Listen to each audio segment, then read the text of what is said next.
A Rússia avança por tubulações rumo ao coração da Europa, enquanto a terra que viu nascer a civilização se torna palco de uma batalha sem precedentes.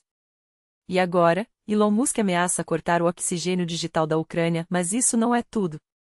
Uma rede de espionagem recém-descoberta na Europa expõe a audácia de Moscou, e um vice-presidente se esconde atrás da própria filha para escapar de protestos.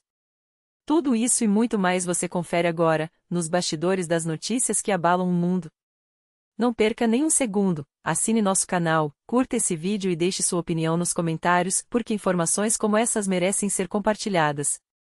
A guerra entrou em uma nova fase, onde o gás não flui, os soldados russos tentam se infiltrar. As forças armadas da Ucrânia confirmaram uma operação ousada e fracassada de Moscou. Tropas inimigas usaram um gasoduto desativado para tentar estabelecer uma cabeça de ponte em Sudza. Mas o plano foi desmontado antes mesmo de decolar. Imagens divulgadas pelo Estado-Maior ucraniano mostram soldados russos rastejando por tubos estreitos, como ratos em um labirinto. Segundo relatos, eles tentaram explorar o antigo gasoduto Urengoy-Pomarius-Ororod, uma relíquia da era soviética, grande o suficiente para um homem se arrastar. Nikolai Malumurs, ex-chefe do Serviço de Inteligência Estrangeira da Ucrânia, revelou: eles queriam chegar antes das nossas tropas, mas foram bloqueados e dizimados na saída. Hoje, Sudza e Novinki são pontos de ebulição no fronte, batalhas brutais onde, graças às reservas estratégicas, não só contemos o inimigo como o aniquilamos em massa. Primeiro foi a tubulação de esgoto em Avdiivka, agora os gasodutos. Parece que a Rússia aposta em uma guerra subterrânea, mas os resultados são os mesmos, corpos e fracasso. Enquanto isso, Elon Musk joga com fogo e com vidas. O bilionário declarou que o Starlink é a espinha dorsal das forças ucranianas e, se desligar o sistema, toda a linha de frente desmoronará. Uma ameaça velada ou um ultimato? Musk ainda lembrou seu desafio a Putin para um combate corpo a corpo: já basta de anos de carnificina sem saída, onde a Ucrânia está fadada à derrota. Quem realmente se importa, quem realmente pensa, quer que essa máquina de moer gente pare. Mas suas palavras soam como um eco dos interesses do Kremlin. Afinal, não é a primeira vez que ele restringe o Starlink, sabotando operações militares ucranianas. O detalhe irônico? As tropas russas na linha de frente usam os mesmos terminais ilegalmente. Ou seja, ao cortar o sinal para a Ucrânia, Musk também deixaria os invasores no escuro. E tem mais: o Starlink ucraniano é bancado pela Polônia, que já manifestou seu descontentamento. Enquanto a Europa busca alternativas ao sistema de Musk, a pergunta permanece: quem ele serve de fato? Os drones ucranianos reescrevem as regras da guerra. Pela primeira vez, eles atingiram alvos a mais de 1.200 quilômetros de distância, dentro da Rússia, incluindo a República da Chuvastia. Na madrugada, depósitos de petróleo e fábricas estratégicas viraram cinzas. Entre os alvos, o depósito Amburevestik, em Chuvastia, um recorde de alcance, as usinas metalúrgicas de Novolipezk, um dos maiores complexos industriais do país, e uma refinaria perto de Ryazan. Moscou alega ter derrubado 88 drones em uma só noite, mas os números não fecham. Enquanto isso, a Ucrânia registrou a destruição de 73 drones russos e outros 37 abatidos por sistemas antiaéreos. A justiça exige equilíbrio. Se a Rússia bombardeia cidades, a resposta vem com precisão cirúrgica contra a máquina de guerra que sustenta a invasão. Mas os Estados Unidos parecem estar freando a pressão sobre a Rússia. Washington bloqueou uma proposta canadense no G7 para criar um grupo de trabalho contra a frota fantasma de petroleiros russos. Fontes revelam que os Estados Unidos estão suavizando o discurso, em vez de a sancionar, agora falam em limitar a capacidade de Moscou gerar receita. O texto final do comunicado ainda não foi aprovado, mas a mudança de tom é clara e suspeita. Por que o governo Biden, de repente, pisou no freio? Enquanto isso, a China segue como alvo prioritário. Será que os Estados Unidos estão negociando nas costas da Ucrânia? E o vice-presidente americano, J.D. Vance, virou piada e alvo de críticas ferozes. Ele acusou ativistas pró-Ucrânia de perseguir a sua filha de 3 anos durante um protesto, dizendo que a menina ficou apavorada com gritos de "Glória à Ucrânia". Mas as testemunhas desmentem: nós nem olhamos para ele, só passamos, afirmaram. A resposta não demorou: se você deixa Putin matar crianças de 3 anos, é você que não tem decência. Agora, Vance é acusado de usar a própria filha como escudo político, enquanto milhares de crianças ucranianas sofrem sob bombas. Por fim, a Europa expõe mais uma teia de espionagem russa. Após a desmantelação de uma célula ligada ao FSB, autoridades britânicas revelaram uma nova operação do GRU, o braço militar da inteligência de Moscou. 6 búlgaros foram presos em Londres sob suspeita de espionar jornalistas investigativos, como Hristo Grozeu e Roman Dobrokotov. O plano? Sequestrá-los e levá-los à força para a Rússia. A mensagem é clara: nem mesmo no coração da Europa os críticos de Putin estão seguros. E você, o que acha desse jogo de xadrez geopolítico? Deixe sua opinião nos comentários, porque a história está sendo escrita agora, e sua voz faz a diferença. O plano era sequestrá-lo em uma embarcação e levá-lo para fora do Reino Unido às escondidas.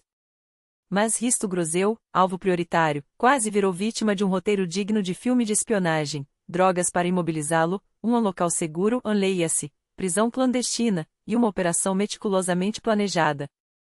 Só que os agentes do GRU, ou melhor, seus aspirantes agentes, cometeram erros primários.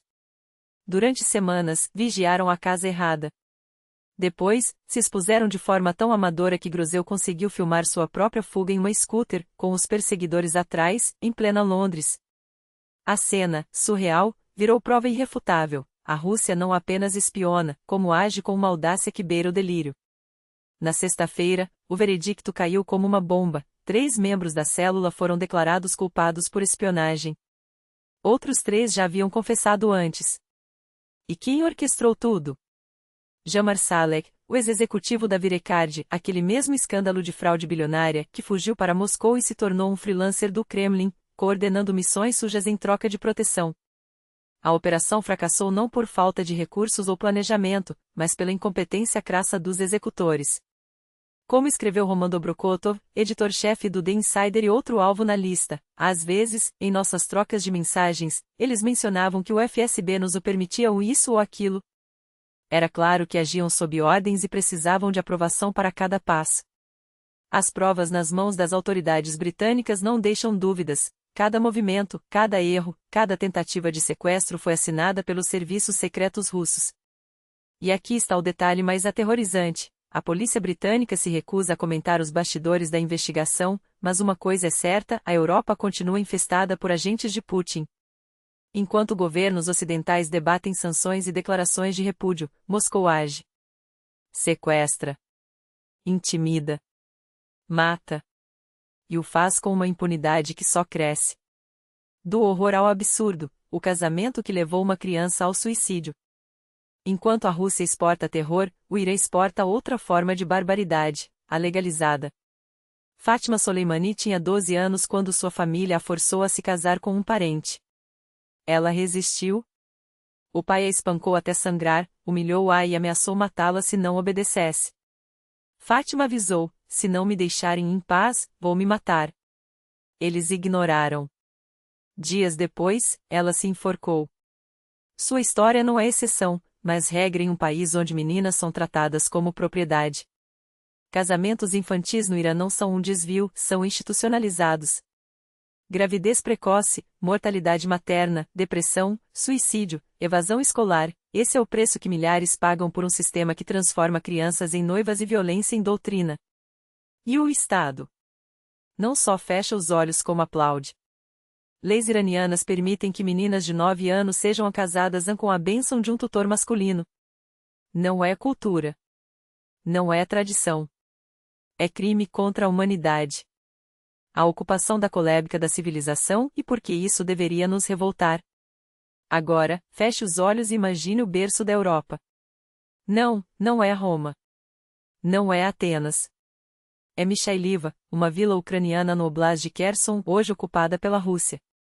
Pesquisas genéticas lideradas por David Reich, de Harvard, confirmaram: os europeus modernos, e grande parte da Eurásia, descendem da cultura Yamnaya, nômades que, há 5.000 anos, dominaram as estepes da atual Ucrânia. Mikhailiva? O epicentro genético dessa civilização. Foram eles, os Yamnaya, que domesticaram os primeiros cavalos, inventaram as rodas, e espalharam as línguas indo-europeias à base do latim, do grego, do inglês, do russo e de centenas de outros idiomas. Sua expansão foi tão avassaladora que varreu culturas inteiras, integrando suas mulheres e dizimando seus homens.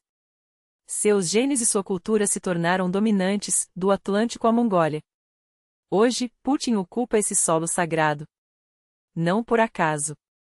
A Rússia não está apenas invadindo um país, está apagando a memória genética da Europa. E enquanto o mundo discute armas e fronteiras, Moscou reescreve a história com tanques. Sua voz é a arma que eles não podem confiscar. Essas histórias, do sequestro planejado em Londres à criança iraniana assassinada pelo próprio sistema, da vila que carrega o DNA da humanidade, não são coincidências. São peças de um quebra-cabeça sombrio, onde autocratas decidem quem vive, quem morre e quem será esquecido.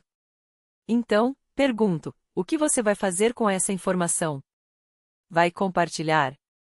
Vai comentar? Vai exigir que seus representantes ajam?